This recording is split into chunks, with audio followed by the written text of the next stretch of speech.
اب جب تصوف کی بات کرتے ہیں تو یہ ون آف دا انسٹیٹیوشنز ہے ریلیجن کا جو کہ موسٹ مسکنسیوڈ ہے. اس پہ ظاہر ہے بہت سے ایسے لوگ جو ہیں انہوں نے اپنی دال روٹی چلائی ہوئی ہے جنہوں نے کہ اس کو انتہائی میں کیا کہوں لفظ میں استعمال کرنا چاہتا ہوں برے گندے نامعقول طریقے سے استعمال کیا اور لوگوں کو ایسی ترجیحات بنا دیں جن میں ٹوٹل ترجیحات جو ہیں وہ دین سے نکل کے شاید اس شخص کی طرف مسلک کی طرف یا اس درگاہ کی طرف یا ادھر چلی جائیں. وہ مرشد کا ہونا ایک الگ بات ہے لیکن جو واحد ترجیح ہو سکتی ہے خدا کے بعد وہ رسول پاک صلی اللہ علیہ وسلم ہے. اپنے دونوں مہمانوں سے آج یہ جاننے کی کوشش کروں گا کہ تصوف کے موضوع نے تصوف کے نظریات نے تصوف کے پیراڈائم نے جو سنت کو سیرت کو قائم کرنے کے لیے اس ملک میں اس دین میں پاکستان میں جو کردار ادا کیا ہے وہ کہاں تک کامیاب ہوا ہے یا نہیں ہوا ہے یا آگے کیا کرنا چاہیے. انتہائی محترم پیر سید حبیب عرفانی صاحب السلام علیکم سر, خیریت سے آپ؟ اور جناب انتہائی محترم امیر عبدالقدیر روان صاحب السلام علیکم سر. پیر صاحب آپ سے شروع کروں اگر پہلے تو یہ سمجھا دیجئے کہ جہاں بھی جائیں تو وہاں نظریہ تصوف جو ہے وہ کچھ مختلف سے ہوتے ہیں, انداز جو ہے وہ ذرا جدا گانہ سے ہوتے ہیں, تصوف کو اپروچ کرنے کا طریقہ مختلف ہوتا ہے. مثال چھوٹی سی اگر آپ اجازت دیں تو میں دوں. ایک تصوف تو وہ اشفاق احمد صاحب جو ہے اس پہ بھی وہ بات کرتے تھے, آج کل بھی بہت سے ہمارے یوٹیوبرز ہیں جو کہ تصوف کی طرف لے کے جاتے ہیں. ایک کلاسیکل تصوف ہے جو کہ توجہ کے ساتھ ہے یا مرشد کے پاس بیٹھ کے سیکھنے سے ہے. تصوف کو اگر آپ صرف ایک کیا کہنا چاہیے ٹریلر میں دیکھنا چاہیں تو اس کو کیسے سمجھیں کہ تصوف ہے کیا؟ بلال صاحب دیکھیے تصوف ٹیکنیکلی طور پر اس لفظ کا مادہ کوئی نہیں ہے. مختلف مفہوم لیے گئے ہیں تصوف سے یا مختلف معنی دیے گئے ہیں اس تصوف کو. مثلاً ایک دور میں اون کے کپڑے پہنے جاتے تھے, صوف کہا جاتا ہے, اس سے صوفی آ گیا, صوفی تصوف والا. پھر ایک داتا حضور نے بھی اس کا معنی کیا. بہت سارے جتنے بھی ہمارے علماء متقدمین ہیں انہوں نے اس کے بارے میں بات کی ہے. مثلا ایک معنی اس کا کہ یہ 4 چیزوں کا مرکب ہے کہ تصوف میں تے سے توبہ ہے, سواد سے ثواب ہے, واو سے وفا ہے اور فے سے فنا ہے, کہ یہ 4 مرحلے ہیں تصوف کے یا اللہ کی طرف لو لگانے کے. اب اس میں پہلا جو تے ہے کہ آغاز اس کا توبہ سے ہے کہ اپنی پچھلی زندگی کو چھوڑ کر ایک نئے انداز اور نئے طریقے میں آنا.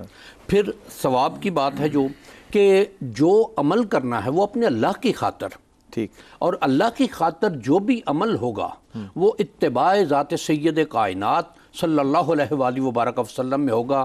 اگر اس اتباع میں نہیں ہے تو وہ اللہ کی اتباع کا عمل ہی نہیں ہے, وہ اس کے حکم کا عمل ہی نہیں ہے. پھر واو سے وفا ہے, تو وفا کا مراد یہ ہے کہ جس سے تعلق بنا ہے.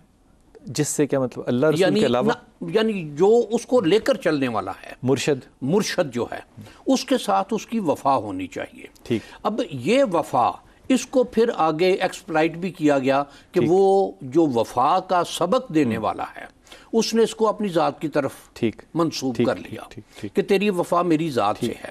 اب اگر مقصود وہ بن گیا ٹھیک ہے تو ختم ہوگی بات, تو بات ختم ہوگی. نہیں ہونا چاہیے مقصود اللہ تعالیٰ اور بذریعہ ذات سید کائنات صلی اللہ علیہ وآلہ وبارک وسلم.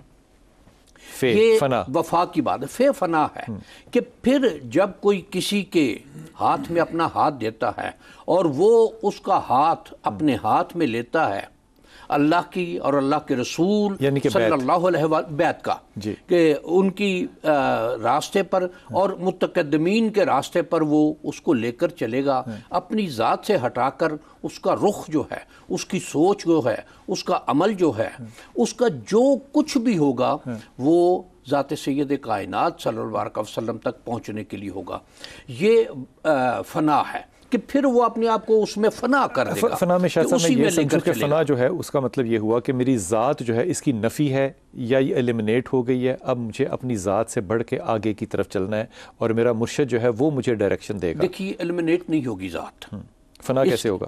دیکھیے وہ فنا ایسے ہوگا کہ ایک دو چیزیں وہ دیکھے گا کہ میرا مرشد جو ہے، جس کو میں نے اپنا راہبر مانا ہے، جس کو اپنا ہادی مانا ہے، کیا وہ، اب یہ ایک بہت بڑا فرق آتا ہے اس میں کہ وہ اس راستے پر ہے جو اللہ نے، اللہ کے رسول صلی اللہ علیہ وآلہ وبارک وسلم نے دیا ہے۔ اب اس کی ایک پہچان یہ کہ اگر میرے میں یہ کیپیسٹی ہو کہ میں یہ جج کر سکوں، میں نے مرشد کو جج کرنا ہے، تو پھر مجھے مرشد کی ضرورت ہی کیوں ہے؟ نہیں، دیکھیے بلال صاحب، ایک قسم میں کہ اب دین اسلام میں یا اسلام کے بعد یا نبی کریم صلی اللہ علیہ وآلہ وبارک وسلم کے بعد نبی کسی نے نہیں آنا۔ آپ سے پہلے انبیاء کرام کا سلسلہ پورا چلا، لیکن ہدایت تو مکمل آ گئی نا؟ ہدایت مکمل آ گئی۔ اب اس ہدایت کو کیا میں اگر یہ چاہوں، آپ اگر چاہیں، یہ چاہیں کہ بغیر اس کو سیکھے، بغیر اس کو جانے، بغیر اس کا علم حاصل کیے اس سے وہ استفادہ کر لوں، تو شاید جی اگر میں جملے کو سچ مان لوں، جو کہ میں مانتا ہوں کہ اگر میں اس سے استفادہ بغیر استاد کی کر لوں تو نہیں ہو سکتا، تو اس میں مرشد تو ایلیمنیٹ ہو گیا نا، اس میں تو مفتی اور استاد آ گیا پھر۔ نہ، اس میں گزارش کرتا ہوں، دیکھیے معاملہ جو آتا ہے کہ مرشد جو ہے وہ اپنے مرید کو لے کر چلتا ہے، عالم یا مفتی جو ہے وہ اس کو بتاتا ہے، مرشد اس کو لے کر چلتا ہے، لے کے کہاں جاتا ہے؟ جو طریقت کا یا شریعت کا راستہ ہے کہ اس شریعت، وہ شریعت کا طریقہ جو ہے وہ تو اللہ کے رسول نے بتا دیا ہے۔ اب دیکھیے ایک بات میں آپ سے کہ نبی کریم صلی اللہ علیہ وسلم کے بعد ابلیس تو موجود ہے نا جی، اور اس نے قیامت تک کے لیے اللہ کی بارگاہ سے رخصت لی ہوئی ہے، انسان بھی ہے، انسانی مزاج بھی ہے۔ اب اس کے بھٹکانے کا یا بہکانے کا عمل ختم تو نہیں ہوا، اب وہ جو اس کے بھٹکانے یا بہکانے کا عمل ہے اس کو کوئی نہ کوئی راہبر تو چاہیے۔ اب راہبر جو ہے ایک مرشد یا ایسا ہادی یا رہنما